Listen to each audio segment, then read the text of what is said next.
მოგესალმებით, მე არ გახლავარ პოლიტიკოსი, მე ვარ მეცნიერი, მაგრამ მიუხედავად ამისა, რომ პოლიტიკურ პროცესებში არა ვარ ჩართული, დიდი გულის ტკივილით, ვაკვირდები, როგორ სოციალურ ქსელებში აფხაზეთის მკვიდრი პოლიტიკოსები ფაქტურად ერთმანეთს უპირისპირდებიან. ამასთან დაკავშირებით მახსენდება ის პერიოდი, როცა რუსეთის უშიშროებამ სომხური მოსახლეობის აფხაზეთში კონსოლიდაციის მიზნით შექმნა გაერთიანება, სადაც თავშეყრილი იყვნენ სომხური მოსახლეობა, კრუნკი, სერგეი ტოპოლიანი იყო ამის ლიდერი, ასევე რუსკი სლავიანსკი დვორ, რომლის ლიდერი იყო დანიშნული მოსკოვიდან აფხაზეთის უნივერსიტეტში მუშაობდა ლოგინოვი, ასევე სტრანიჩკინი და ზოგიერთი სხვა. ხოლო რაც ეხება ქართულ მოსახლეობას აფხაზეთისა, რომელიც დაახლოებით 250,000 იყო,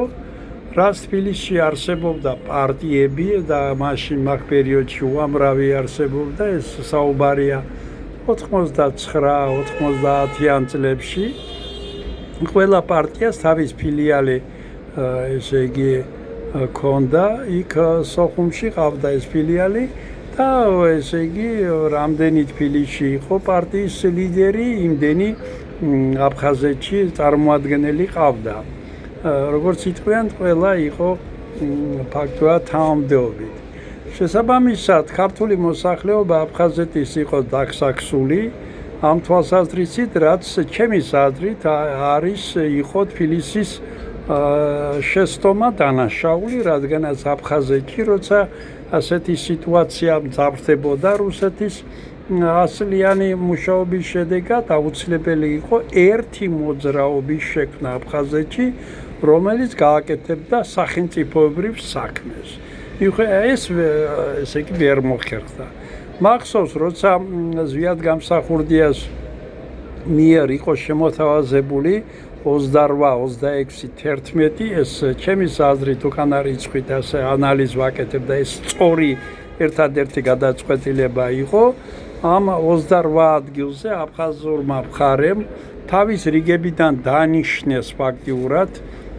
არჩევნები იქ არ იყო, თითო წარმოადგენელი იყო, დანიშნეს საუკეთესო კადრები, უნივერსიტეტის პროფესორ ალეკ დამენია, ალეკო გვარამია, დაურ ბარგანჯია,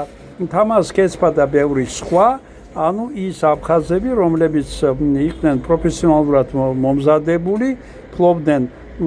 რუსულ ენას, კარგად რუსული ენა მოგესალმებათ იყო საპარლამენტო ენა იქ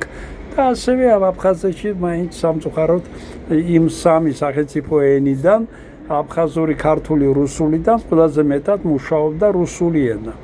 ხოლო ქართულმა მხარემ ამ 26 ადგილზე ვერანაირად ვერ მოხერხდა შეთანხმება და თითო კანდიდატურას, თითო ადგილზე იყო 5-6 ადამიანი ერთმანეთთან დაპირისპირებული.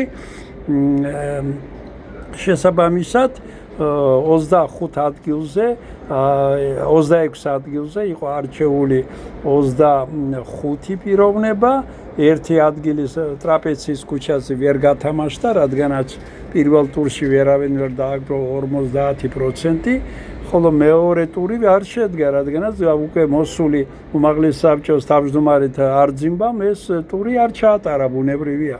ხოლო აფხაზურ ადგილებზე, მიუხედავად იმისა, რომ ეს აფხაზური ადგილები იყო, იყვნენ აფხაზები, სახელმწიფოებრივად მოაზროვნე პიროვნებები, გვარები ცნობილია, ზოგი არ არის ცოცხალი. სამწუხაროდ ისინი ამ აფხაზურ ადგილზე, სადაც ელექტორატი იყო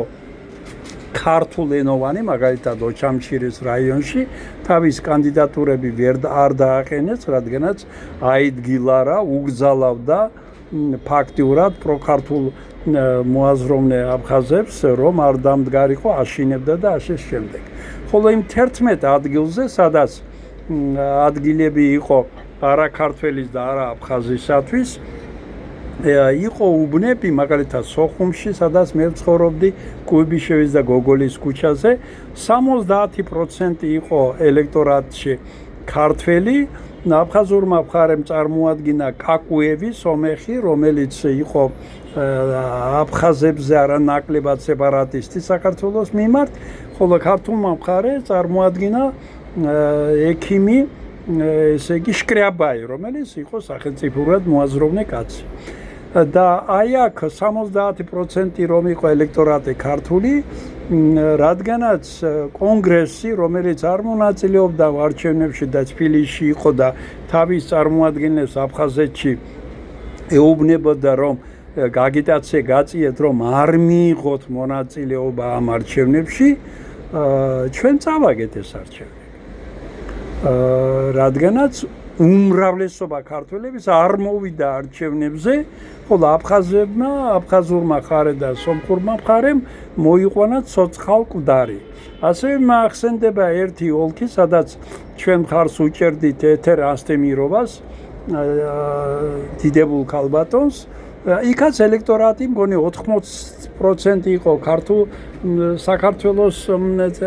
სახელმწიფოებრივ მომხრე, ხოლო 20 მოწინააღმდეგე წარმოადგენელი, ესე იგი, მიუხედავად ამისა, ჩვენ ძლივ შევძელით ქალბატონი ეთერის გაყვანა, გაიმარჯვა მან, მაგრამ რამოდენიმე ათეულობით ხმით, მიუხედავად იმისა, რომ ათასობით ხმების მეტი უნდა ყოფილიყო. რადგანაც აფხაზურმა და სომხურმა მხარემ, რადგანაც მათ ერთი დირიჟორი ყავდა მოსკოვში, კრუნკი, სლავიანსკი დვორი და სხვები, ერთ მიმართულებით მუშაობდნენ, ცოცხალ მკვდარი მოიყვანეს არჩევნებზე, მოყავდა ტაქსით მოხუცებული ხალხი, ზოგიერთი ტრამვირებული, ამჟამად, ხოლო ქართველი ხალხი, ადამიანები ზოგიერთი არ მოდიოდა, ნარც თამაშობდნენ არჩევნების დღეს, რადგანაც კონგრესმა თბილისში თქვა, რომ არჩევნები არისო უკანონო, არ მიიღოთ მონაწილეობა და ამჟამად. მე ეს იმიტომ საუბრობ, რომ დიდი გულისწყივილი ახლა ვხედავ, რომ თბილისშიც, ესე იგი,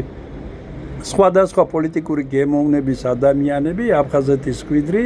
მათ შორის ერთმანეთს მაგრად უპირისპირდებიან, ჩემთვის არც ერთის, არც მეორეს, არც მესამეს შესაძლებელია პოლიტიკური გემოვნება მიუღებელია, მაგრამ ძალიან მტკივა ესე იგი გული, რადგანაც ზუსტად იმ მოვლენებს ხედავ, რაც იყო მაშინ აფხაზეთში, ქართველობა, მათ შორის ადგილობრივი იყო დაპირისპირებული და ამაში სხვათა შორის მაშინ დამნაშავე იყო თბილისში. ხოლო დღეს ჩვენ უნდა ყოფნიდეს ჭკუა, ესე იგი, ჩვენ შეცდომებზე ვისწავლოთ და ნუ უპირისპირდებით ერთმანეთს და ზოგიერთს რომ გამოაქვს თავისი ბრძნული აზრები ასე შემდეგ და მიაჩნია რომ ბოლო ინსტანცია არის აფხაზეთის მკვიდრთათვის, ესე არ არის. აფხაზეთის მკვიდრებს ჩვენ არ ყავს დიდი ხანია ლიდერი, ერთადერთი ლიდერი ვინც იყო თამაზ ნადარიშვილი გარდაიცვალა, ხოლო საზოგადოებრივი ლიდერი წლების განმავლობაში ადრე იყო პროფესორი ოთარ ჟორდანია, რომელიც სამწუხარო წელს გარდაიცვალა, ამიტომ ჩვენ ლიდერი არ ყავს და ნუ ჩემოს არც ერთი, არც მეორე, არც მესამე, არც მეოთხე რომ ვითომ აფხაზეთის ქართველობის ლიდერია. საუბედუროდ ესე არ არის. მათი ავტორიტეტი, როგორც ყოველი ჩვენთაგანის არის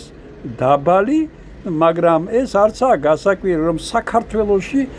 არც ერთ პოლიტიკოს არ აქვს რეიტინგი და მით უმეტეს ახლა მათ შორის აფხაზეთის მკვიდრებს და მე მოუწოდებ კოდორ დალეულებს რომ რაღაცნაირად უფრო მოვერიდოთ ერთმანეთის კრიტიკას, ძალიან მძიმე კრიტიკას და ეს შეიძლება უფრო მშვიდად ესე იგი ეს გადავწყვიტოთ და იმედია, როდესაც გამოჩნდება ძალა, მათ შორის აფხაზეთის მკვიდრები არიან, ესე იგი ცოტა ისეთი მდიდარი ადამიანები და მათ შეუძლიათ გარკვეულწილად თუ უნდა თავის ლამაზ კუთხეში აფხაზეთში დაბრუნება, შექმნათ გარკვეული მოძრაობები და რაღაცნაირად ჩვენი ხმა ჩანდეს საქართველოს მასშტაბით, როგორც იყო თამაზ ნადარიშვილის პოლიტიკური ლიდერობის დროს და ოთარ ჟორდანიას საზოგადოებრივი ლიდერობის დროს. დღეისთვის ეს მინდოდა, დიდი გულისკივილით ჩავწერე ეს ვიდეო.